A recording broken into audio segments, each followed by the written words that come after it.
Crypto की दुनिया में पिछले 10 सालों में बहुत से coin, crypto token, exchanges, ICO, IPO और बहुत कुछ मार्केट में आया है। कुछ सफल हुए तो कुछ असफल, लेकिन बदलाव होते रहे। और फिर एक नई टेक्नोलॉजी आई जिसका नाम है डीफाई, यानी कि डिसेंट्रलाइज्ड फाइनेंस, जिसका मकसद वित्तीय सेवाएं देना है। इसी डीफाई के बारे में इस वीडियो में मैं बताने वाला हूं कि डीफाई क्या है और कैसे काम करता है। वेलकम टू द क्रिप्टो सोच यूट्यूब चैनल। यहाँ हम जानेंगे क्रिप्टो करेंसी और ब्लॉकचेन टेक्नोलॉजी से संबंधित विषयों के बारे में जिनको आप आसानी से हिंदी में समझ पाओगे।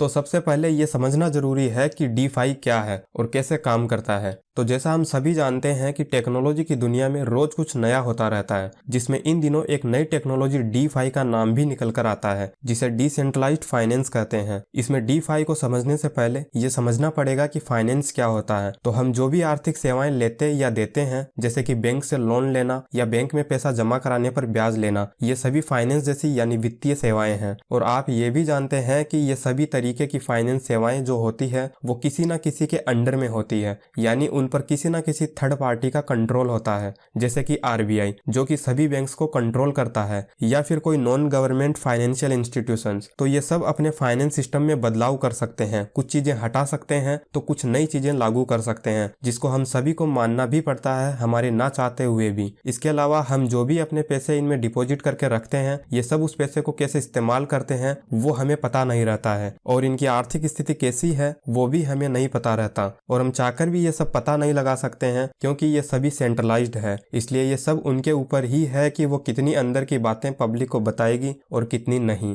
लेकिन जब यही पूरी फाइनेंस सेवाओं का सिस्टम एक स्मार्ट कॉन्ट्रैक्ट डिसेंट्रलाइज्ड ब्लॉकचेन पर रख दिया जाता है, और जब ये सारी आर्थिक सेवाएं सेम वैसे ही मिलती है जैसे इसे स्मार्ट कॉन्ट्रैक्ट में प्रोग्राम यानी कोड के रूप में लिखा गया है, तो इसे ही डिसेंट्रलाइज्ड फाइनेंस यानी डीफाई कहते हैं। क्योंकि जब एक बार ब्लॉकचेन पर आने के बाद इसका सारा काम वैसे ही होता है जैसे कोडिंग में लिखा गया है, और इस पर किसी का भी किसी तरह का कंट्रोल नहीं होता है, इसलिए इसे डिसेंट्रलाइज्ड कहते हैं। और जो इसके जरिए फाइनेंस यानी वित्तीय जैसी सेवाएं दी जाती है, इसलिए इसे डिसेंट्रलाइज्ड फाइनेंस कहते हैं, जिसको शॉर्ट में डीफाई बोला जाता है।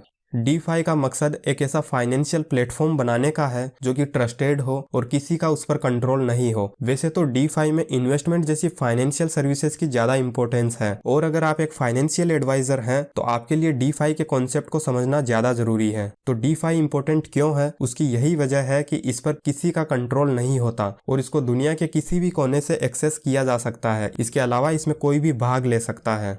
तो अब देखते हैं कि डीफाई काम कैसे करता है। तो इसमें यूजर्स नॉर्मली किसी सॉफ्टवेयर की मदद से डीफाई के साथ इंगेज होते हैं। जो भी सॉफ्टवेयर यूजर्स को डीफाई के साथ जोड़ता है उनको डी एप्स यानी डिसेंट्रलाइज्ड एप्स कहते हैं, जिनमें से ज्यादातर अभी के टाइम इथेरियम ब्लॉकचेन पर चलते हैं। डीफाई में यूजर्स जैसे लेंडिंग कर सकते हैं, यानी अपनी क्रिप्टो पर एवरी मिनट इंटरेस्ट कमा सकते हैं, और बिना किसी कागजी कार्यवाही को पूरा किए डीफाई में लोन लिया जा सकता है। और डीफाई में कुछ क्रिप्टो असेट्स में पीयर टू पीयर ट्रेडिंग कर सकते हैं, यानी बिना किसी ब्रोकरेज के खरीद और बेच सकते हैं। इसके अलावा फ्यूचर के लिए क्रिप्टो में सेविंग कर सकते हैं और एक अच्छा इंटरेस्ट पा सकते हैं।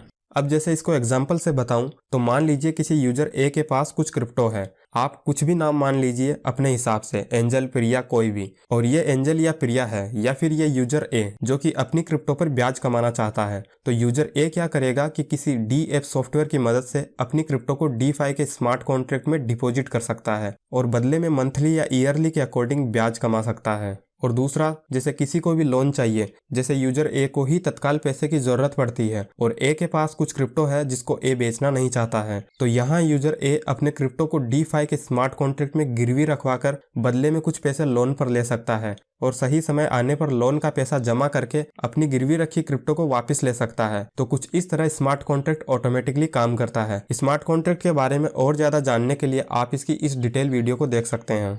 अब देखते हैं कि डीफाई के होने से क्या फायदा है। सबसे पहला फायदा इसका ये है कि ये एक ओपन प्लेटफॉर्म है, यानी कि इसमें आपको कोई अकाउंट खोलने की जरूरत नहीं है और ना ही किसी चीज के लिए अप्लाई करने की जरूरत है। डीफाई में बस एक वॉलेट क्रिएट करना पड़ता है और आपको एक्सेस मिल जाता है। दूसरा, इसमें आपको कोई अपना नाम, ईमेल एड्रेस और ऐसी कोई पर्सनल जानकारी नहीं देनी होती है। इसके अलावा डीफाई एक कम्प्लीटली फ्लेक्सिबल सिस्टम है, यानी आप किसी भी समय अपने पैसे को कहीं भी ले जा सकते हैं, बिना किसी की परमिशन के, बिना किसी इंतजार के और बिना किसी एक्सपेंसिव फीस के। और सबसे बड़ा फायदा एक ये कि इसमें बहुत ही फास्ट काम होता है, जैसे इंटरेस्ट रेट्स और रिवार्ड्स जैसी चीजें काफी फास्ट अपडेट होती है। और तो और DeFi में सारा कामकाज फुली ट्रांसपेरेंट होता है, यानी कोई भी DeFi में हो रहे ट्रांजैक्शंस को देख सकते हैं, लेकिन प्राइवेट एजेंसी शायद ही कभी इस तरह की ट्रांसपेरेंसी देते होंगे जो कि DeFi में मिलती है। DeFi के क्या क्या डाउनसाइड्स या कह सकते हैं कि क्या चैलेंजेस हो सकते हैं। सबसे पहला, पुअर परफॉर्मेंस। ये डिपेंड करता है कि आप कौन सा DApps यूज करते हैं। दूसरा सबसे बड़ा ड्रॉबैक, हाई रिस्क या एरर जैसी समस्या आ सकती है, क्योंकि DeFi नई टेक्नोलॉजी है। अगर कोड लिखते वक्त स्मार्ट कॉन्ट्रैक्ट में कोई कमी या गलती हो जाए तो ये प्रॉब्लम्स हो सकती है।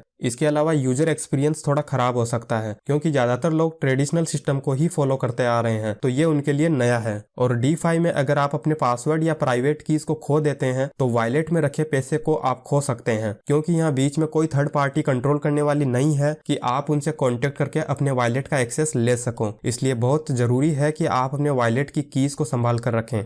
तो अब आप समझ गए होंगे कि डिसेंट्रलाइज्ड फाइनेंस यानी DeFi का मकसद फाइनेंशियल सर्विसेज को ट्रेडिशनल फाइनेंशियल और पॉलिटिकल सिस्टम से अलग करना है, ताकि सभी चीजों का कंट्रोल यूजर के पास हो सके। आप वीडियो के कमेंट सेक्शन में अपने विचार बताएं कि DeFi का क्या फ्यूचर हो सकता है और DeFi अपने इस मकसद में सफल होगा या नहीं। आपसे फिर मुलाकात होगी मेरी अगली वीडियो में। तब तक के लिए क्रिप्टो सोच साइनिंग ऑफ।